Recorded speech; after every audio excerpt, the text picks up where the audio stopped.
The first rule, which is kind of a comical rule, is stand up straight with your shoulders back.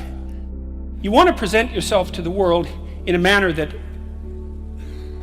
doesn't disgrace you in some sense. That might be a good way to think about it. And you don't want to disgrace yourself, because the consequence of disgrace is emotional dysregulation, more pain, less positive emotion. And so the best way to present yourself is to stand up forthrightly and to stretch out, and to occupy some space, and you make yourself sort of vulnerable by doing that, because you open up the front of your body, right? But it's a sign of confidence, and that way people are most likely to give you the benefit of the doubt.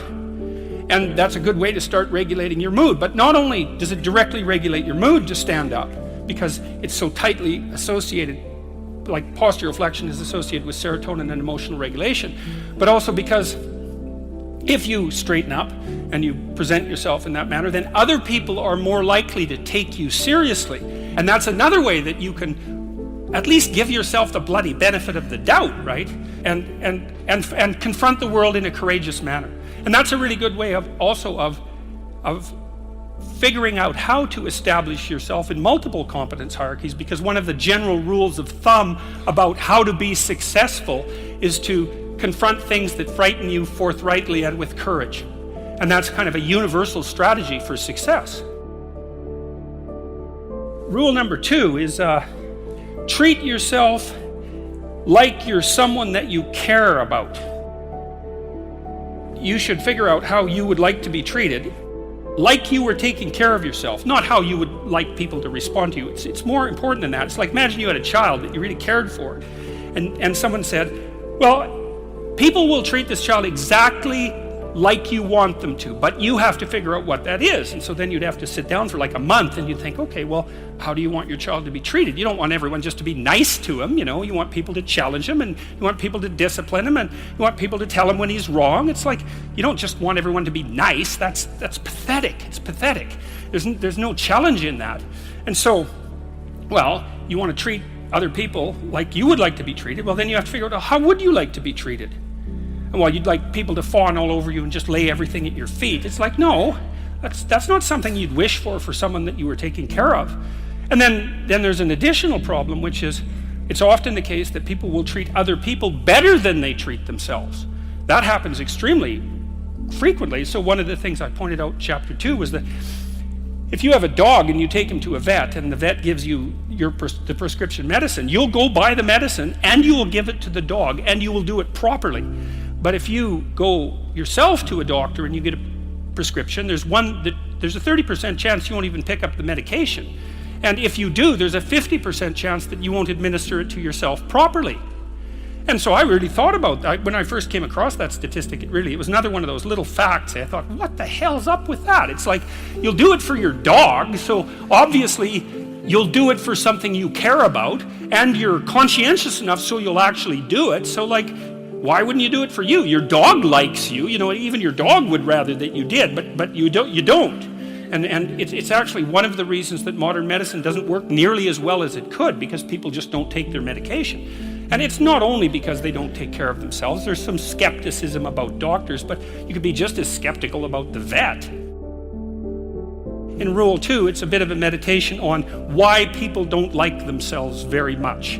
And I think there's 2 reasons, really. And one is that we're fragile and damageable and imperfect in multiple dimensions all the time. And that often just gets worse.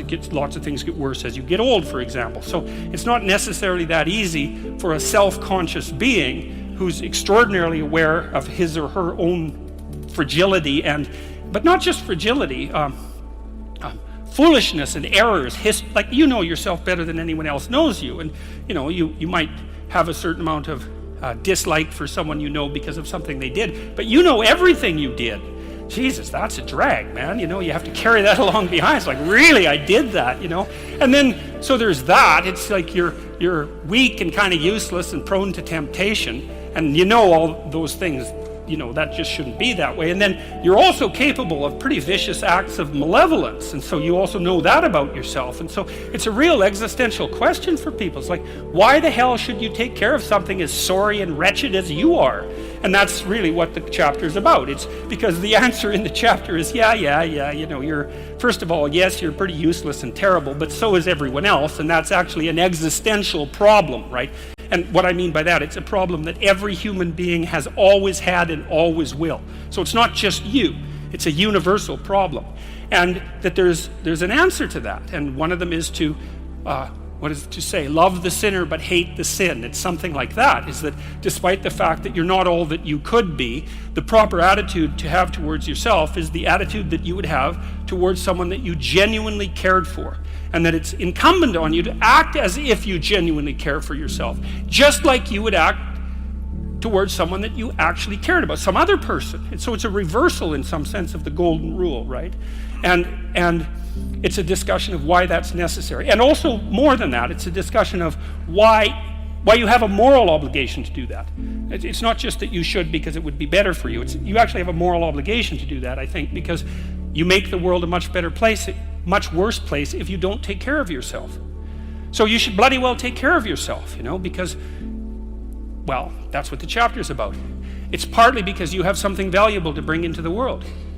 That's the thing about being an individual. It's the thing that Western civilization has always recognized, that as an individual, you have a light that you have to bring into the world, and that if you don't bring it into the world is a dimmer place, and that's a bad thing, because when the world is a dim place, it can get very, very, very dark. And so it's necessary, not just so that you feel better, not just so that you're a number one lobster, none of those things.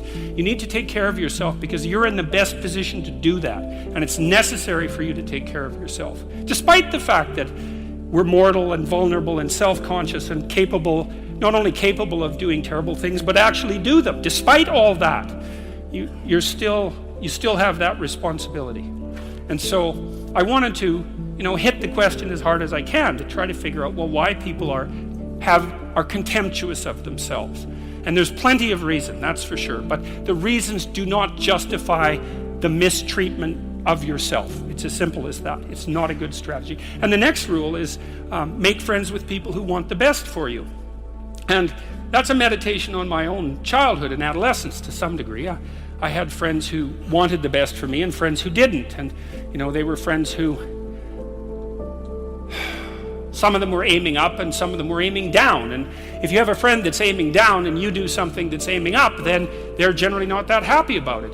They try to top your accomplishment with one of their own, hypothetical or real, or put down what you're doing, or offer you a cigarette if you're trying to quit and you've kind of done that successfully, or a drink if you've been drinking too much and are trying to stop being an alcoholic, or they're cynical and bitter and devoted towards no good. And sometimes that's family members too, and sometimes it's even part of you, But this chapter is an injunction to people, is like you have an ethical responsibility to take care of yourself, you have an ethical responsibility to surround yourself with people who have the courage and faith and wisdom to wish you well when you've done something good, and to stop you when you're doing something destructive. And if your friends aren't like that, then they're not your friends. And maintaining your friendships with them might not even be in their interest. Number 4 is compare yourself to who you were yesterday, not to who someone else is today. See, I'd been taught as a psychologist that most human characteristics were normally distributed, right? So most people were average and some people were extreme. That's a normal distribution. Intelligence is like that, and height. There's more people of average height than very tall or very short, and weight is like that. And lots of things are normally distributed, and psychologists tend to assume that everything is, but it isn't. Creative products are distributed in a Pareto distribution, and that's a whole different thing. And it's really important to know this. It's another fundamental fact the knowledge of which can sort of transform the way you conceptualize, let's say, the political landscape. So here's an example of the Pareto distribution. You know, there's a rule of thumb that if you run a company, that 20% of your employees do 80% of the work, or that 20% of your customers are responsible for 80% of your sales, or that 20% of them are responsible for 80% of the customer service calls. Same thing, but that's not exactly the rule. The rule is worse than that. The rule is, in a given domain, the square root of the number of people operating in that domain do half the productive work. So you think, well, you have 10 employees, 3 of them do half the work. It's like, yeah, okay. What if you have 100 employees? Then 10 of them do half the work.